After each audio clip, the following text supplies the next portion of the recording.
Awesome. Okay, I'm gonna share my screen. Yeah, get your screen share there for those folks that are just rolling into the attendance. My name is Suzanne. I'm the CEO of the Development Factory, and I am super excited to be joined here in our Learn to Launch webinar series with Genevieve LeMarchal. In just a few minutes, Genevieve's going to give us an introduction to her and her story and talk to us about how we can raise money for our businesses without feeling terrible after. I think that's right. Is that kind of the subtext here? Yeah, in a nutshell, right? Awesome. Awesome. Yeah. So for those of you just dialing in, I'll be your moderator today. What that means is if, as you're listening to Genevieve share, questions come up for you that you want to ask her directly, what you can do is just go ahead and drop those questions into the Q&A module. So you'll see a little menu at the bottom of your screen. Just drop your questions in at any time. Genevieve, you don't have to worry about getting distracted by those flashing lights. I'll make sure to tee up the opportunities, and you'll leave some time, I think, throughout the presentation for some questions, and then we'll take some time at the end for our Q&A as well. Yeah, sounds great.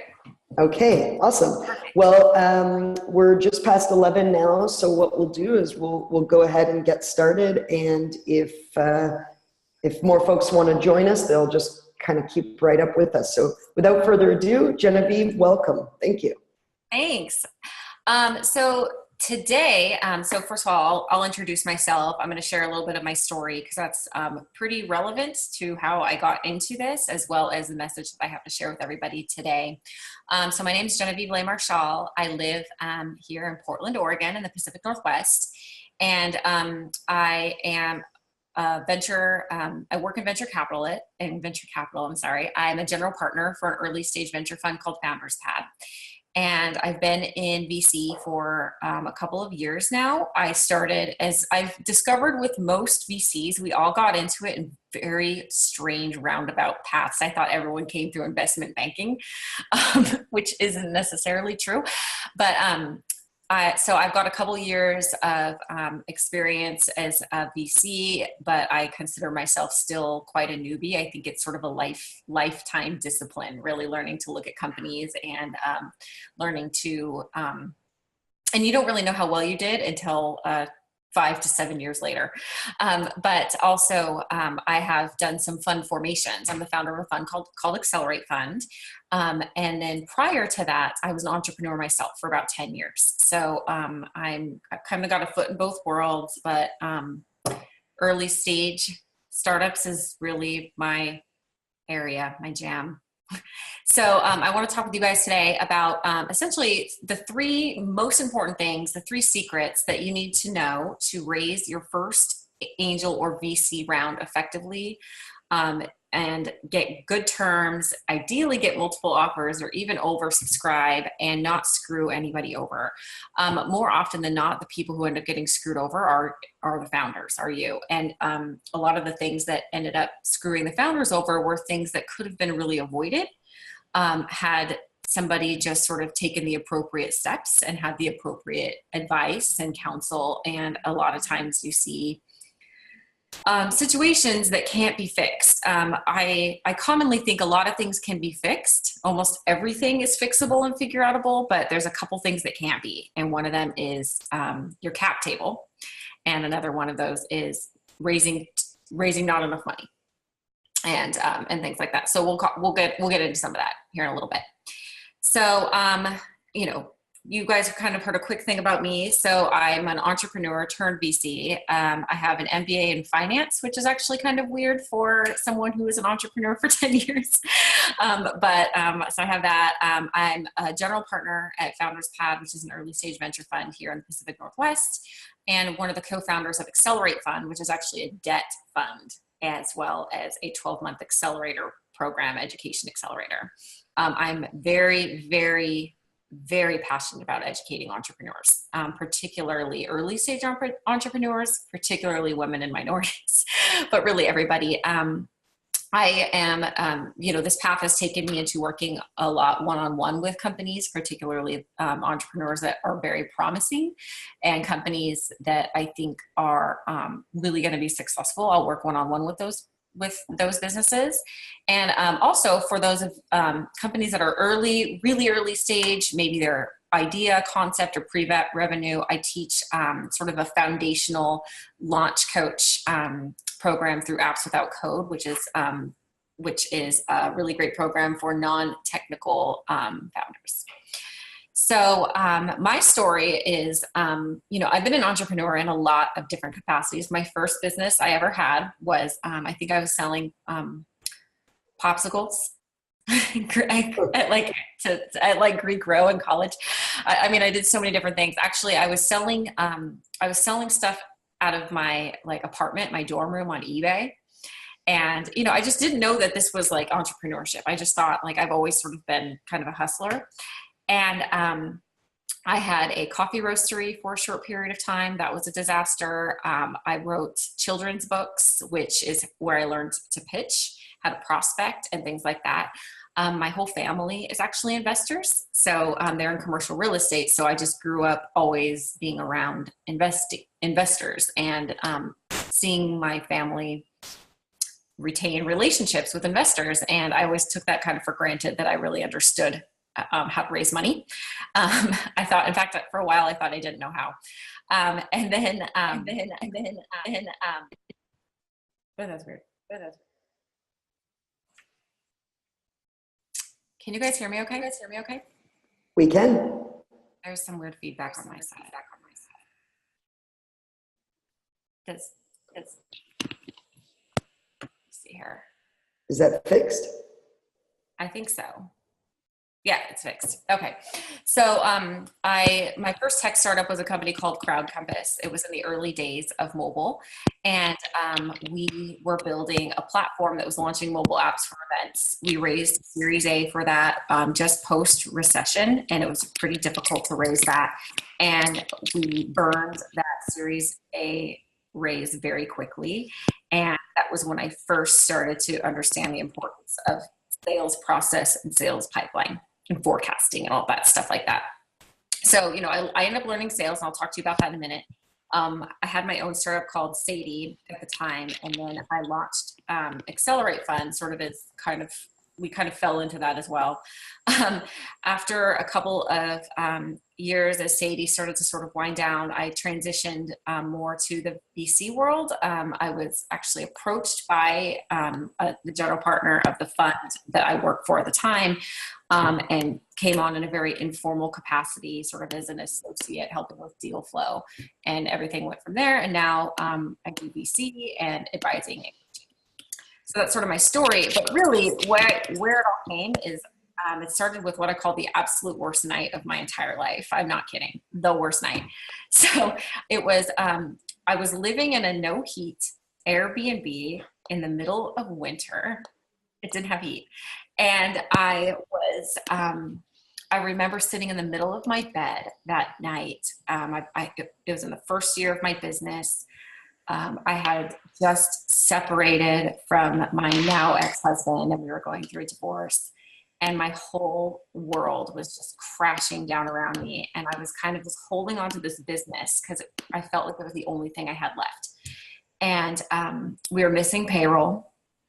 We weren't able to pay our team. And the worst part of it was not knowing where the money was coming in, when we were going to get it. So there was no pipeline. I couldn't say payroll's going to be late or payroll's going to be short. It was I don't have the money and I don't know when I'm going to get it. And it was the absolute worst feeling. I can't think of a time that I felt more worse than that. And I remember it was 3:00 in the morning, and I was just sitting on the middle of my bed, crying. And, woke up the next morning and realized that I had been spending all of my effort and spinning my wheels on this very haphazard fundraising process, talking to angels and seed funds and all of this stuff, and that we weren't prepared, we weren't ready, it wasn't going well. I was just kind of fell into it without proper planning and preparation. And the next morning I just said, Mark Cuban was right. Sales cures everything. Enough is enough. And I'm going to learn how I'm going to put myself back in the power position, because I have given all of my power away. And this is not what I wanted for myself or for my business. And none of us deserve this. So I went to, as things sort of happen, you make a proclamation, and I got one of those LinkedIn in-mail messages in my inbox that said, come to this accelerator thing in San Francisco. And so I remember just looking at this and seeing that they were going to have a one-day sales boot camp. And I said, I don't even know how I paid for it, but I was like, I'm going to this. And I got on a plane. I went to San Francisco for 3 weeks, and I have no idea how I even made it happen, but I did. And I was lucky. My family had a place down there, so I stayed in my family's place. I saved all my money for parking, and a couple pennies for getting drinks with people and things like that. And I remember actually carrying a cooler with me full of snacks so that I wouldn't have to pay for food. It was that bad. And so, but I went down there and I just absorbed everything I could in this sales boot camp. And the light just went on, because I thought that companies grew. It was like some secret formula or magical key or something like that. And it was not. And so I decided, I stayed down there for a couple of weeks, and I decided enough was enough. I wasn't going to take any more advice from people who hadn't done it before and didn't know what they were doing. So I met with the founders and CEOs of companies that had grown really fast. We leveraged the Y Combinator network because we've gone through that process. And I just said, what did you do when you were sitting on cardboard boxes eating ramen in your business and you had nothing? What did you do then? And so they started telling me, and I learned. I just absorbed everything, swallowed all my pride, came home and started implementing this in the business. And within 90 days, we went from zero or negative zero to $750,000 in qualified pipeline opportunities. So at that point, I was really torn, because I was like, well, I've been doing this haphazard investment thing, but what's really working for me over here is the sales stuff. And I didn't have a lot of support in the business. I didn't have a whole lot of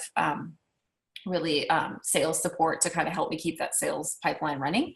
And so I had to make a choice. And so I decided, I remember having attended a little event, and then going across the street with my laptop and sitting down. And I wasn't even really planning on doing this, but I sent an investor update out to everybody. And I said, we're no longer raising, I've got to focus on the pipeline. Here's what's going on. And, sort of laid it out. Thanks for everybody's support. And, mic drop, I'm out. And then as soon as I hit send, within 30 seconds, my phone just started ringing. And my email, the replies started rolling in, and my email was going off the hook, and people were like, whoa, Genevieve, wait a minute here. You never sent me a term sheet. How much are you raising? How much money do you need? And so by having those sales coming in, I had totally flipped the script, and I became the hottest deal in town. And all of a sudden everyone wanted to invest in Sadie, and it was like they don't need your money thing. And so that's where I was like, sales is key. It's totally key. So that was how the worst time of my life became, kind of got me to where I am today. So this is what I was doing wrong when I was fundraising. And I was actually taught to do this by people who were really experienced fundraisers and knew what they were doing. And so I was taught that if you kind of got to puff yourself up and be like, I've got the best deal in town and everyone wants a piece of this. And, you've got to be like a moving train, and people have to get on or get off and make that choice. And that's not how it works at all. Not even really in the Valley does it work that way. I mean, maybe in some places because it's madness, but I was taught that if a VC or an investor is legit, if they write checks, if they really, invest in companies, they're going to make decisions fast. And that is not true at all. In fact, last year, I think in 2017, we looked at over 200 companies and we invested in 5. We don't make decisions quickly. And if you look at, every fund and you look at the investments they've made and what years, you'll see we're not spraying money out and making investments fast. Another thing I thought was that investors cared a lot about my idea, and they cared about the business plan a lot. They're interested in it, but they don't really care as much as they care about other things. I also thought that because angels and early stage VCs were working with startups and with entrepreneurs, that they themselves were also as risk averse and crazy as I was. And that's also not true. They're investors. So they're much less risk averse. And that the details and the individual sort of nuances of my business would be memorable to them. I thought that, you know, because I pitched them once a couple weeks ago, they probably would remember everything. And that's also not true. I thought that I had to just kind of pretend like I had everything figured out and that I couldn't have any questions or ask for help or, you know, anything like that. Like I had to kind of know it all and sort of be this like real fortress of like having it together. And I also thought that you should not have any just general conversations with investors at all. You should avoid them, in fact, until you're actually ready to raise and start having those conversations. So are these things that other people believe too? Do you think this is general, like in general, sort of the case for people? I'll just pipe in. I mean, I think for sure, well, especially in regards to the idea and the value of idea, right? You know, we are as entrepreneurs by default a little bit in love with our own solution. And we do think that everybody else will be as excited about our idea as soon as they hear. So I think, you know, for me, that's definitely kind of up there in that myth. And yeah, I mean, I think that the speed is another one, right? Where there is a perception that it's just like, I am going to tell you about my idea and then you're going to write me a check.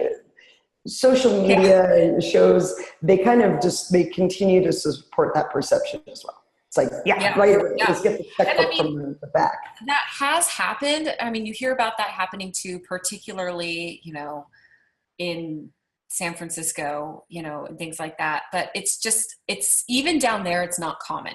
And so I think those stories bubble up to the top and then people think it's the norm. You know what I mean? And it's not. And so it's like, if you have to think about it, like if you are buying a house, you're not going to like see the house online, click through some pictures, drive by the house, take a quick walk through and buy it, you know? And that's sort of the same thing, you know, it's the same mentality with investors and with startups, but you know, at the end of the day, it's much more risky. So we'll talk a little bit more about that. So when I became a VC and sort of hopped from one side of the table to the other side of the table, it was actually a process. It took me a while. Like I remember the first deal I kind of sponsored, I was horrible. I was like so bad. But you know, the other partners and the fund managers were so patient with me. But I thought every entrepreneur was great and we should fund everybody, you know? But anyway, so what I learned is if a VC or an investor is actually legit, they're going to be taking the time to get to know you. And so if you're like, gosh, why are they emailing me all the time? This is dragging on and on. It's a good sign. Like they want to know who you are. They're thinking about you. They might be emailing you kind of smaller, weird questions and things that you're like, why are they asking me? It's because they're thinking. And that's what you want. And so if they're not doing this, they're either not interested in you or they're not that legitimate. And so we do a ton of research. I talk when I'm interested in a company, I try their products. I talk to my friends.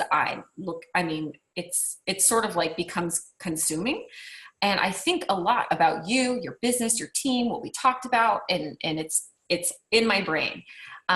So that is one of the things, you know, that I learned is, you know, it's not like you're out of sight, out of mind when we're not talking. Investors care mainly, I thought, so they care mainly not about the problem, but more the fact that it's an interesting problem, you know, so they don't care as much about your idea, but that you're solving an interesting problem in a very big addressable market, you know?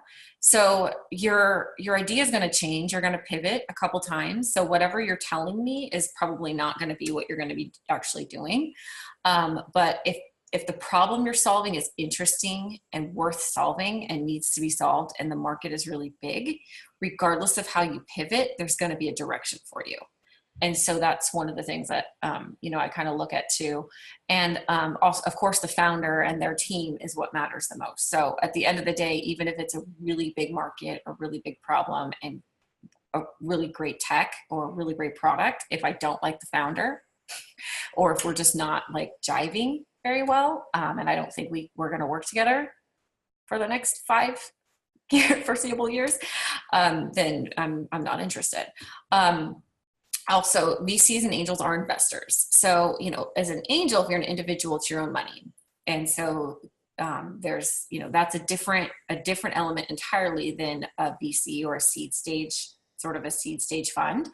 I'm investing other people's money, and I'm beholden to not just, you know, my decisions and my performance, but I have an investment committee I have to speak to. I have target returns that I need to get. And if I don't hit these returns, the future of our fund, and therefore future startups, is not going to be good. So I am risk averse, because there's a lot of pressure for performance for me. And it's not the day-to-day, like, you know, intense pressure that a founder has. It's a much more looming pressure.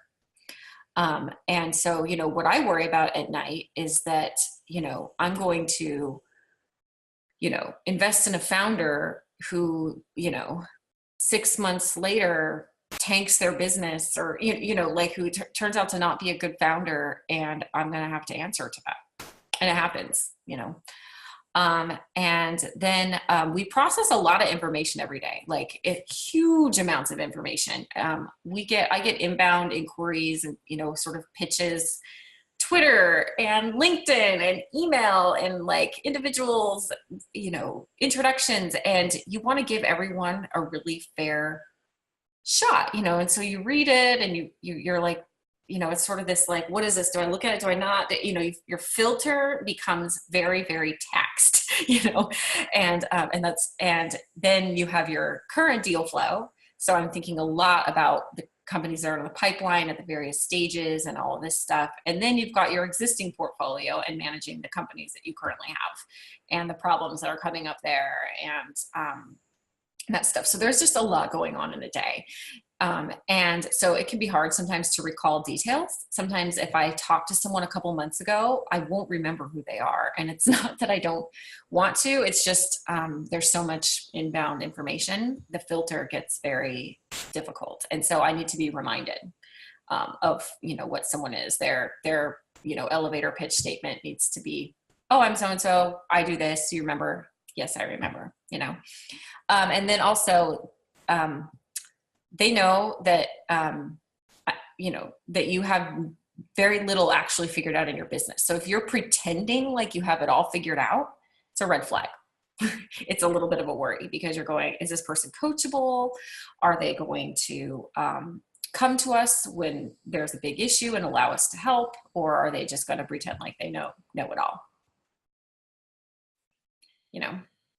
So let's talk into what we look for. So this is the DNA of a very qualified early stage company. So these are the 3 things that will get you past an associate and up to a partner.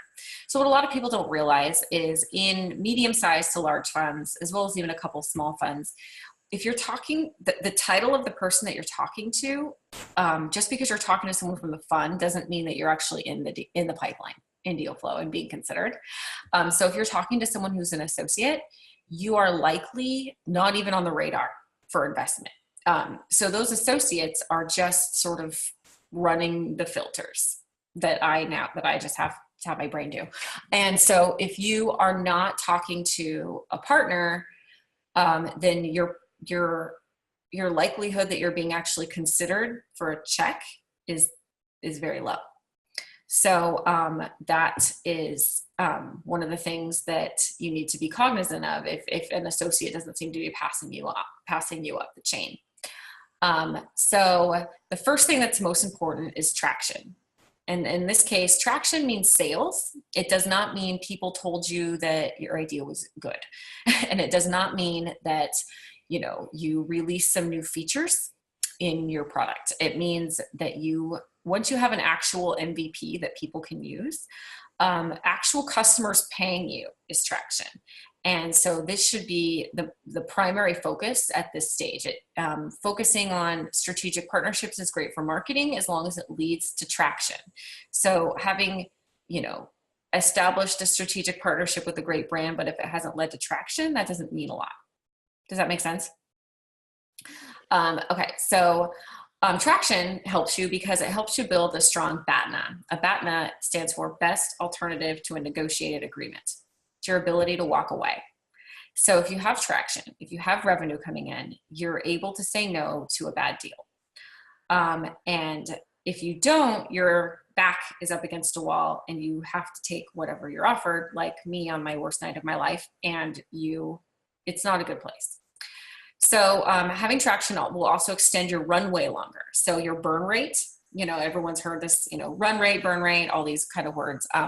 The more you're burning, the faster you are likely to need to raise. And the faster you need to raise your second round, the less likely your value is to be higher. So if you can push that raise out as far as possible, you're increasing the value of your business and you're keeping your founders and your team's equity dilution at a minimum.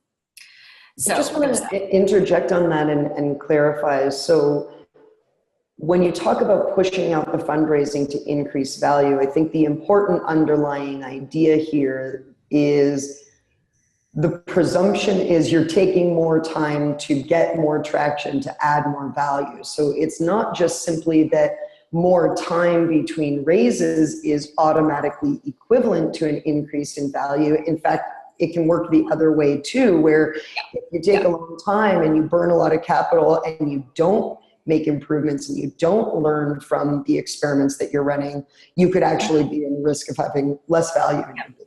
We hear about that. We call it a down round. I don't know if you guys have heard about a down round, but that's when a company didn't increase their value. And now they're taking the round is not a better price, but they need the money. And that's one of the worst positions as a founder you can be in. It's like the nightmare. Is a down round. And also for your prior investors, if you're taking a down round, your previous investors are not happy. And that's how you get screwed and screw other people. So absolutely. And so like you mentioned too, increasing the value, it gives you time to do really strong market validation when you're early. So in between the seed stage rounds and the later seed rounds, or the early seed and the Series A, the stronger you can validate your market, generally the better position you're going to be in at Series A, and the more likelihood you would just be acquired between Series A and Series B. And sort of the most common thing I see around acquisitions at that time period, before Series B, and acquisitions for good valuations, good prices, is these teams really took the time in the beginning to validate their market well.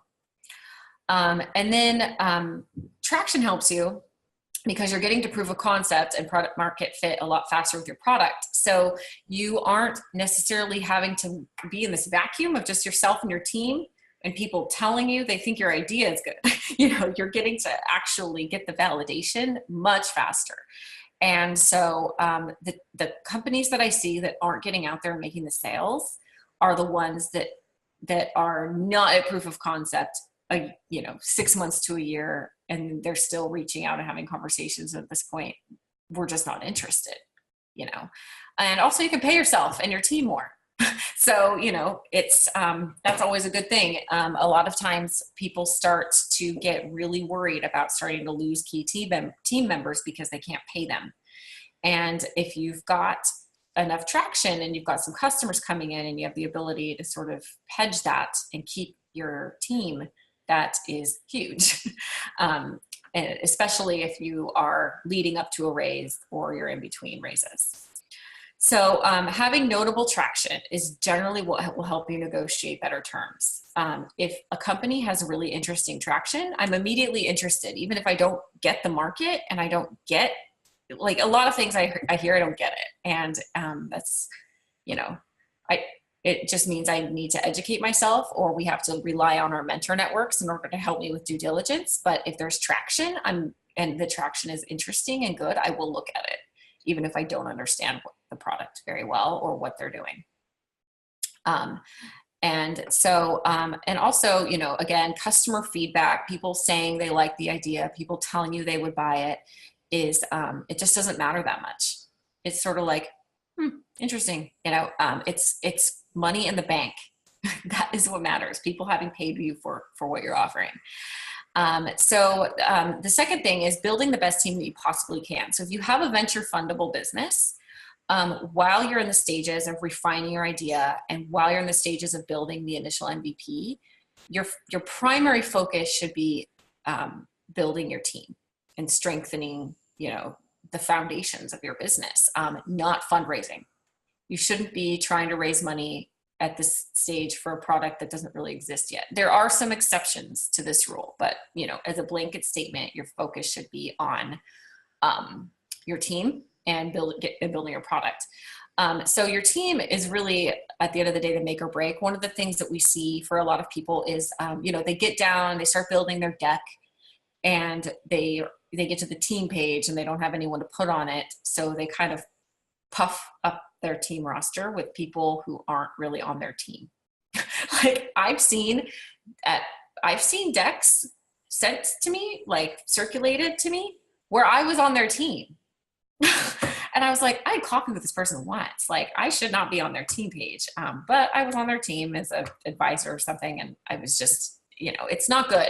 So if you're puffing your team roster, that is bad.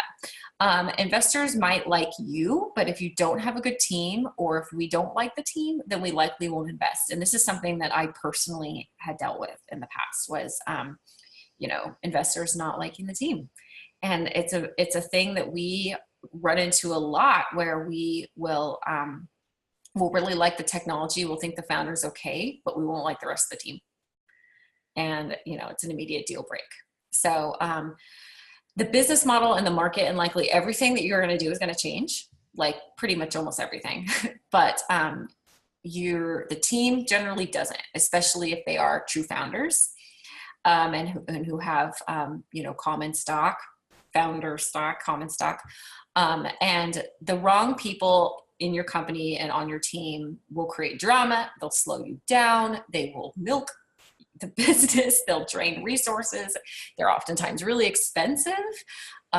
You'll be distracted. You'll be exhausted. It's just not a good idea. This stuff always shakes out in year 2. So you start seeing team problems in year 2 and you're like, I knew it. That guy was not good news. And now he's creating problems for the founders.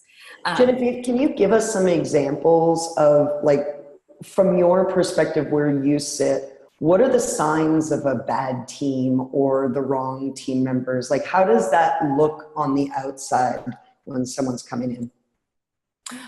So the wrong team members are oftentimes people who are motivated for the wrong reasons. Like, you know, well, you know, the reason they're starting the business, you're not sure. It's like, why are you here? You know, like they're not coming across very genuine. They might not be putting people into, you know, like the founder is usually like all in, heart and soul.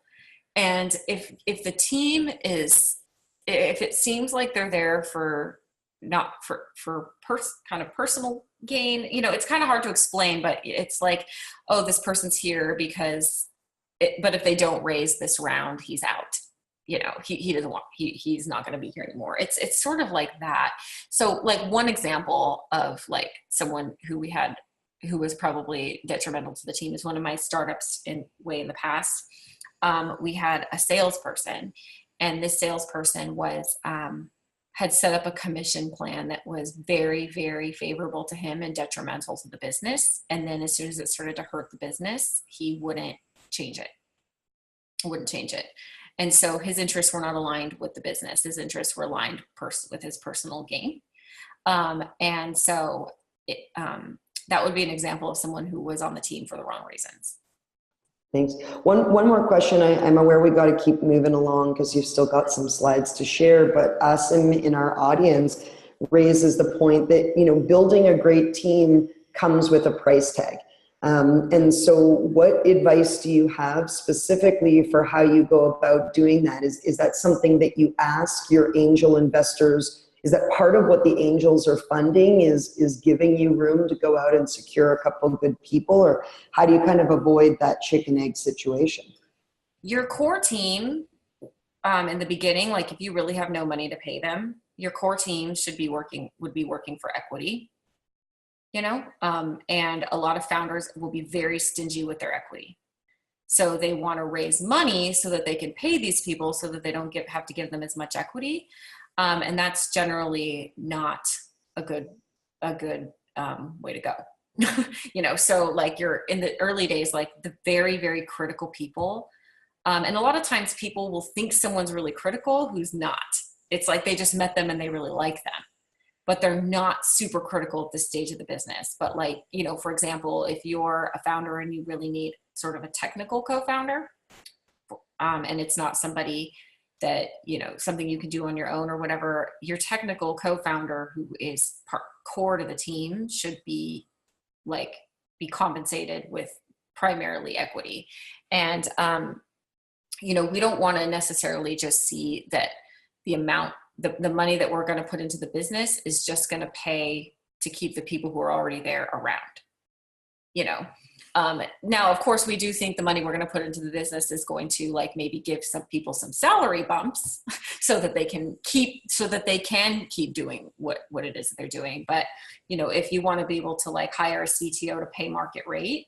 So one of my startups we just had, they had an investor who was really flexing his muscles, and he wanted to come in and actually clear the cap table and buy out everybody else who was on it.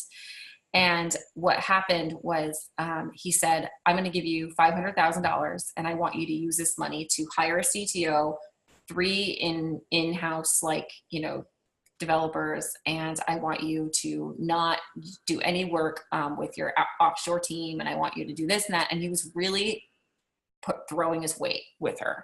And I didn't like that because I was like, this is her business and not his.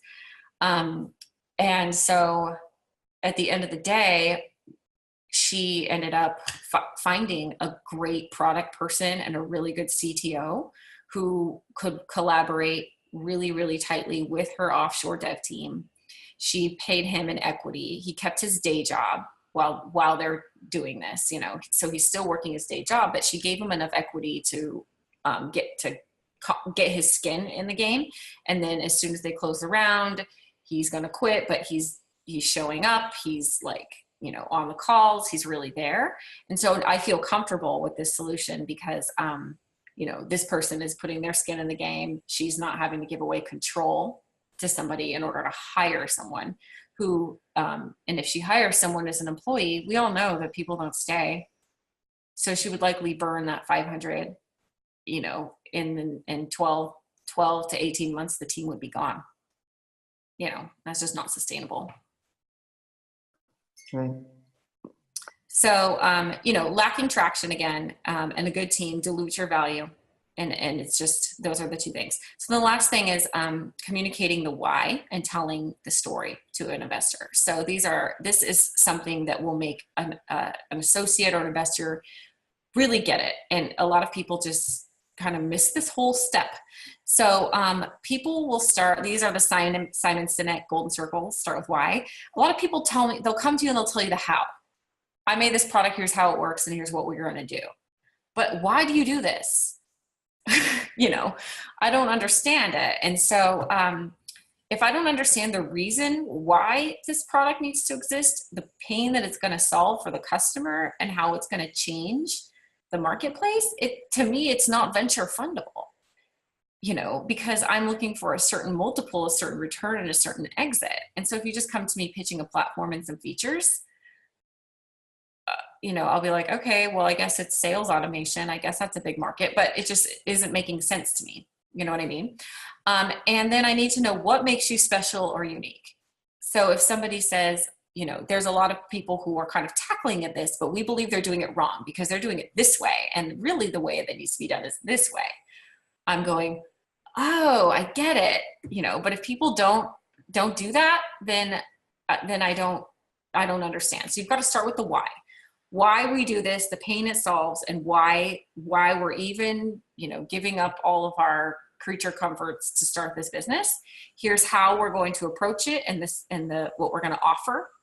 And here is what makes us special and why we're, kind of different than everyone else is doing it. So if you just kind of follow this when you're sort of having your elevator pitch with an investor, it'll be much easier to get past that initial hurdle of them like getting it or not, So we need to treat fundraising like a funnel. It needs to be a process. So just being like, I'm going to talk to some investors now and writing emails isn't really going to help you. You've got to stack the chips in your favor and build that strong baton. So this is sort of my, kind of how I show, get someone to sort of understand the process that we go through. So this is, my investment in terms of my time and resources in a business, and then my emotional desire to invest in this business and to work with these people.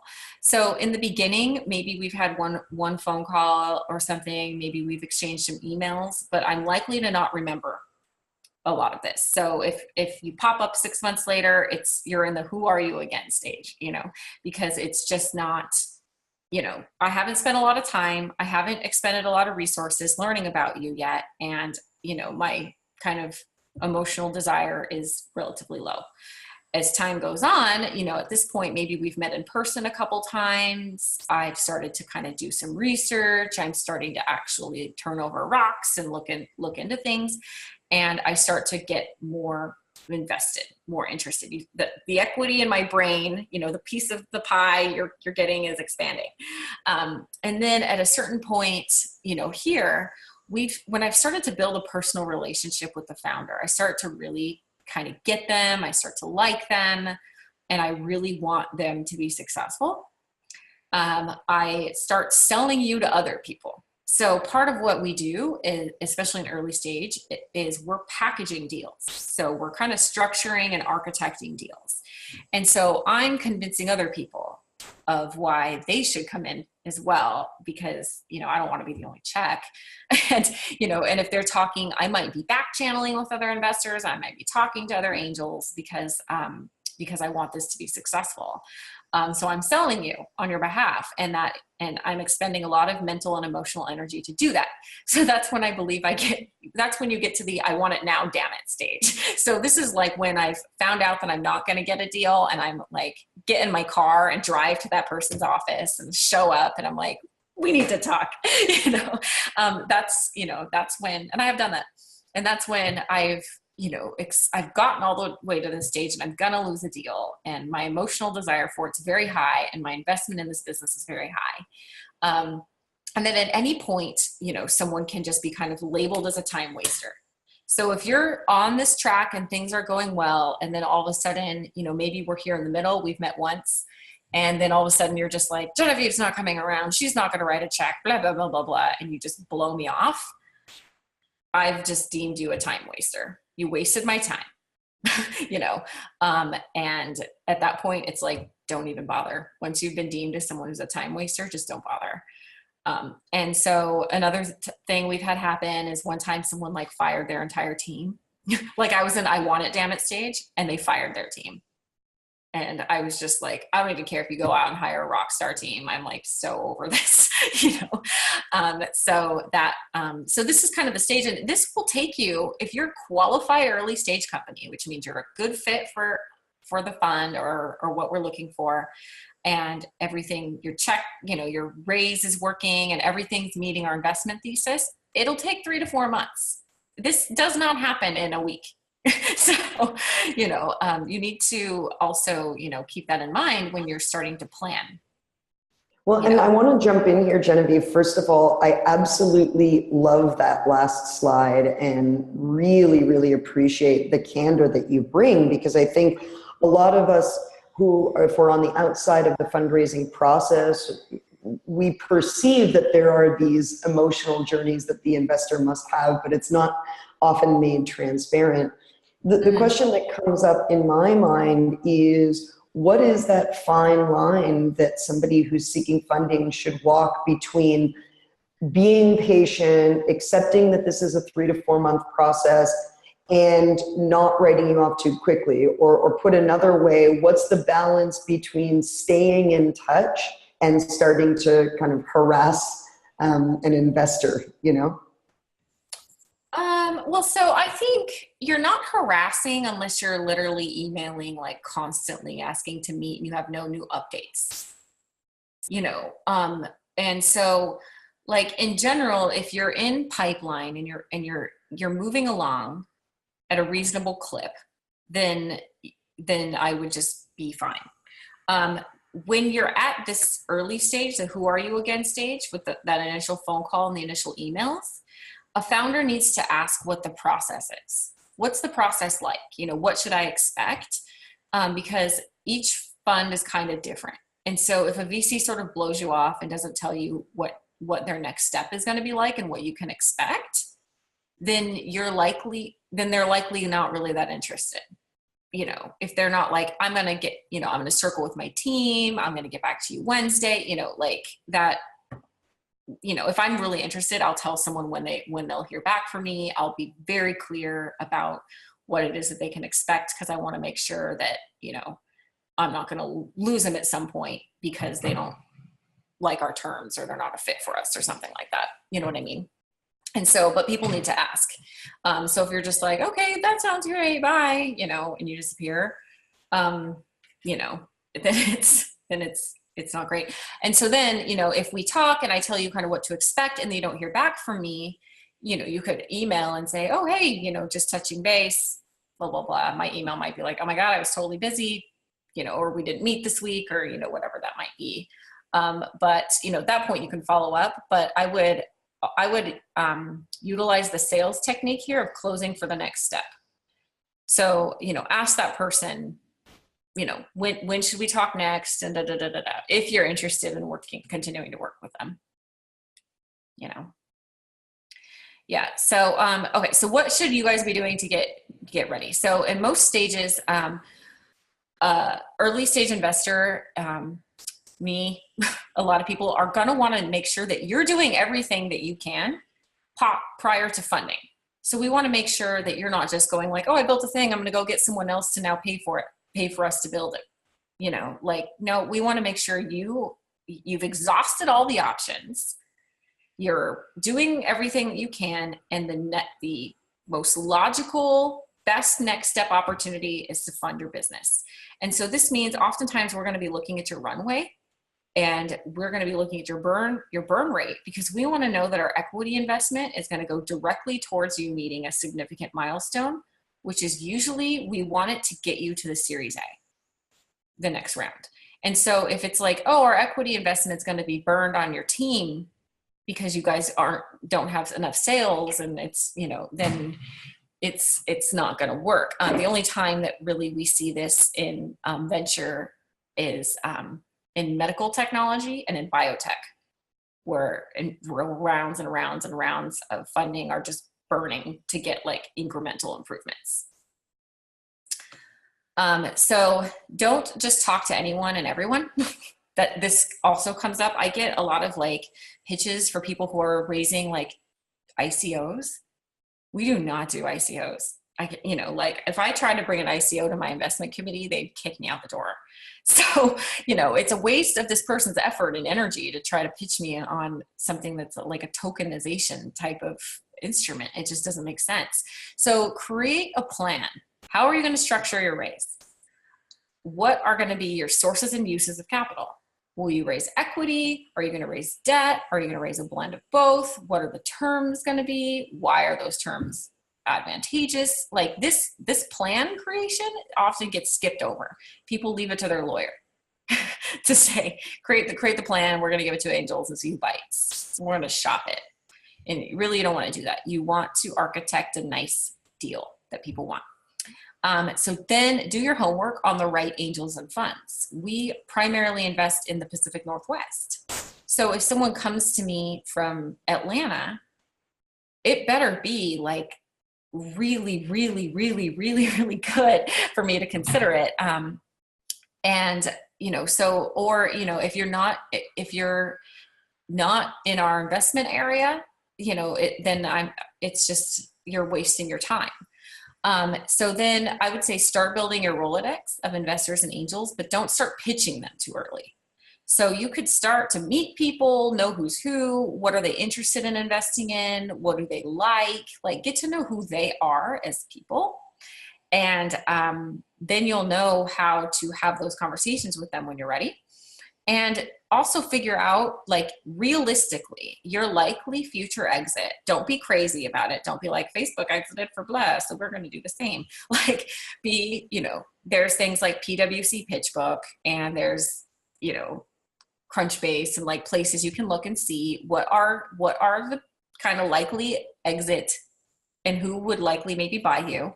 And does it meet the investment thesis and the fund targets? Some funds, some companies, if it's a venture fund, and they're likely going to have, maybe a 2 to 3x exit. And that's a nice exit for maybe individuals or angels to get, but that's not something you can pitch to a venture fund because it just doesn't work with the venture business model. It unfortunately just doesn't. So, and then how are you a good fit for their portfolio? So there's some portfolios that have a gender lens. There's some that have a diversity lens. There's some that are, building out a new discipline and blockchain, and, how do your homework on what they're trying to do and figure out if you're actually a good fit for them. And so, and then again, I keep hammering on this, but if your sales are low or non-existent, you are just too risky, and I will likely pass. And if you are in development of your product, we can talk and put you into due diligence, but we may even make our investment decision, and we may commit, but we likely won't invest the money until you have a certain number of customers. That's usually one of the caveats. So I've got a couple startups ear tagged to invest in, but they're just trying to get to sales, hit certain numbers in sales, get their first 5 customers or whatever that might be. So when we look for in sales is that your sales pipeline is in order. We like seeing forecasts based on opportunity pipelines versus, pipe dreams or someone you talk to at a conference who said they're interested. You're focused on one main strategy and one main channel in a single target industry, and you are rocking it there. You are not blanketing and trying to be everything to everybody. Someone on the founding team is owning sales, typically the CEO. So even if you have someone helping, you have not totally outsourced sales to like an employee, which is the sales role is the most highly turned over role. You're not just letting some contractor doing it for you. Someone is really owning it. It's not a black box for them. And you've kept your funnel simple, and you were really thoughtful about it. Complicated funnels and really complex, overly done sales processes are risky. So, and so this is kind of what I talk about sales. I wanted to go into Q&A now, but before I do, if you guys go to my website, you'll see I do have a sales course that is for non-sales people to learn how to get, kind of your first, get sales going so that you can then kind of scale it from there. So I'll typically say if you're like 0 to maybe 500 in revenue is where you want, it's where you want to get to that maybe 500 number, and you're like a B2B product, then the course is called Roadmap to Revenue. And for those of you on the webinar today, I have 2 discount codes for you guys. So you can take $50 off with webinar 50, or one of the packages actually comes with a one-on-one session with me. And if you want to do that one, you can use the discount code strategy 100, and that takes $100 off. So yeah. Awesome. Genevieve, thank you so much. Yeah. I'm aware that we're coming toward the end of our time, but we do have a couple questions that came up. Okay. So first is, and this goes back to some of your talk around team building and where people are putting the money, and do investors perceive that appropriate? So one question is, how much should a founder be paying themselves, especially in an early stage venture? Or how much should they not be paying themselves? Well, so if you're pre-revenue, a founder should probably not be paying themselves if they're pre-revenue. At all?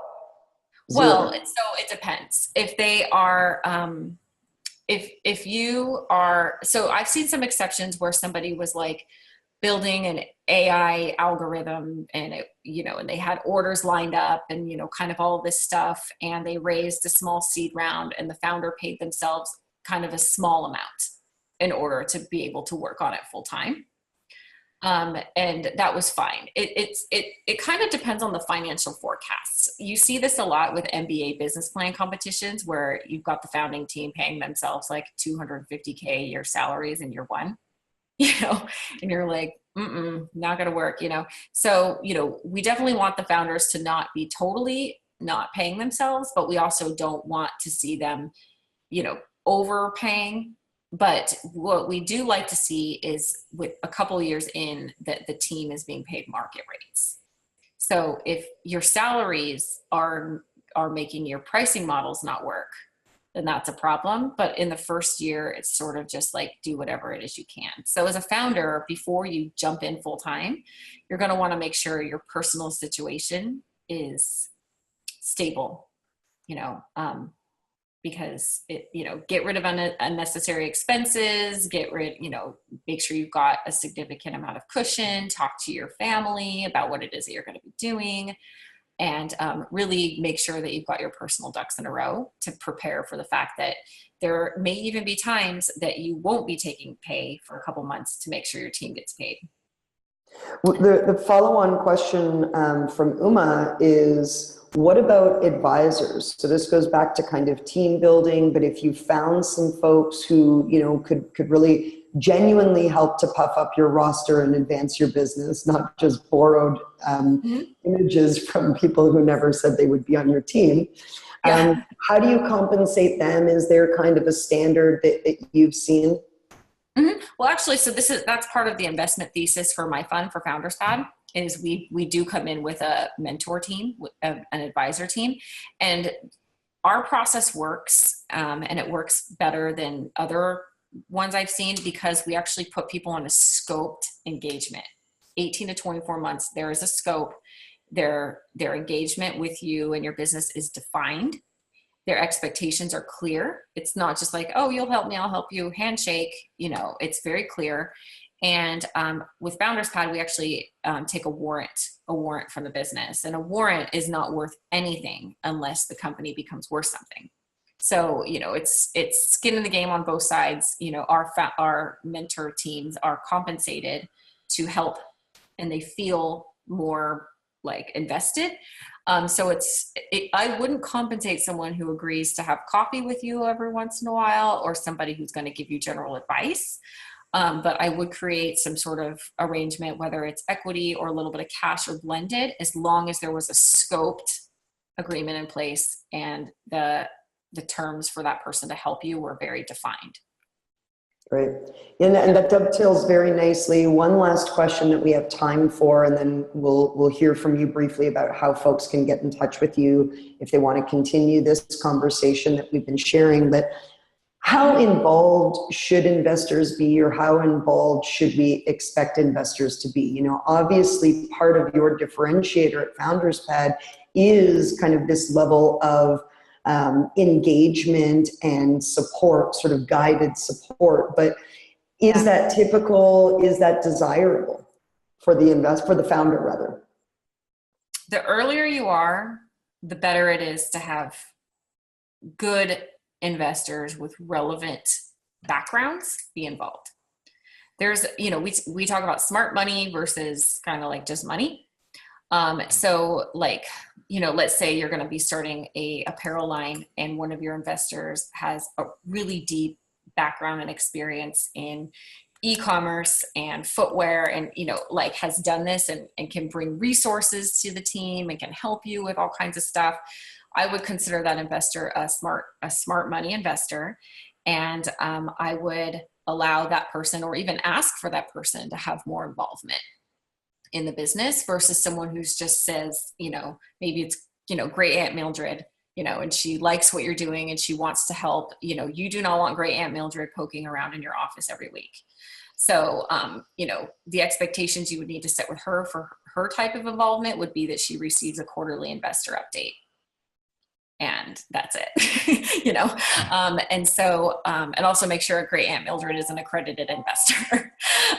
But that's for the involvement. I would keep it defined to the people who actually, like, if you were interviewing them, regardless of whether they were giving you money or not, you'd want their help, you know.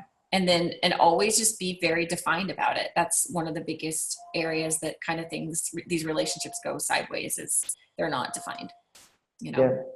Well, I think the point that's really underlying all of this, and that I want to, you know, leave everyone here in the audience with, is investment is a two-way sort of audition. And so when we're in the position of raising money, sometimes there can be some head trash around, I need this, and therefore I have to kind of, you know, give up on my personal values, or be willing to do or say whatever, or work with people, even if it's not. And it's like, no, you're looking for alignment. Like, yes, you want money, but you want money that's going to come from people who understand your goals, who believe in the mission that you're on, who believe in your business and want to help you, rather than just a check from anybody, because, you know, Yep. that'll show up poorly later. Okay. That's why that BATNA is so important. Genevieve, I'm sorry, I keep cutting you off. I got a delay here, please. Oh, I just said that's why that BATNA is so important. Yeah. Don't forget about that. I love that too, right? Just having some leverage for yourself to keep your sanity and your dignity in the process, for sure. Yeah. Genevieve LeMarchal, thank you so much for joining us. We wish we could talk with you all day. I know you're busy. You probably got 1,000 phone calls. Maybe folks even on this webinar are already starting to call you, but GenevieveLeMarchal.com/contact. If you want to get in touch, find her on LinkedIn.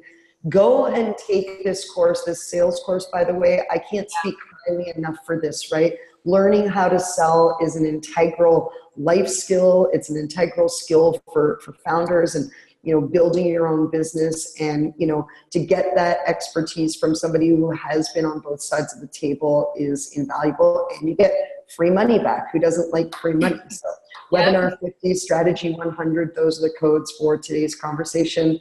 And, thank you, everybody, for joining us. Come on back and check out thedevelopmentfactory.com regularly. We have all kinds of great guests on this Learn to Launch webinar series, all about helping people build great product businesses.